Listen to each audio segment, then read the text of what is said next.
Pozdrav ljudi, Luka ovdje. Ako vam je dosadilo gledati običnu Windows 7 površinu na laptopu ili kompjuteru, pogledajte ovaj video do kraja. Evo, prvo što trebate napraviti, otiđite na vaš Google pretraživač i u pretraživač napišite SLIKE. Enter. Oprostite ako je bila pauza, tek sam sad skužio. Ajmo iz početka, znači, rekli smo idete na slike, pišete slike u Google pretraživač, idete Google slike Google HR i pišete kakvu sliku hoćete. Na primjer, ja hoću Real Madrid. Na primjer,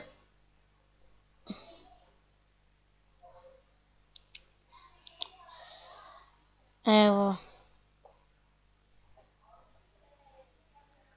ovu. Da kliknete na nju, ovdje idete desni klik, spremi sliku kao. Ako niste gledali, prvo trebate napraviti onu mapu, znate kako se to radi.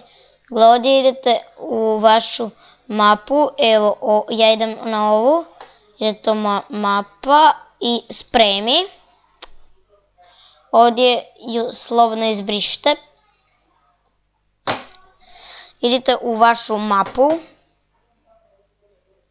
Ako ne znate kako se rade mape, desni klik, novo mapa i nazovite ju kako želi, ali ja ću ju izbrisati jer ja već imam.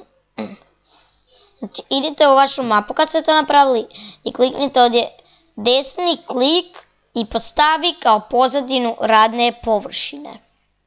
Malo sad čekate, ovo je moja, gle, da ne bude, ovo je moja prosta kriva. Vidite, ali meni je ova ljepša. Pišite u komentare koja vam je od ovih dvije slike ljepša. A ako imate ideju za još koji desktop tutorial, pišite u komentare. Ako imate ideju za novi video, pišite isto u komentare. Ako vam se svidio video, ostavite like. Ako vam se ekstra svidio, ostavite subscribe. I to je bilo to od mene, a za vas imam jedan veliki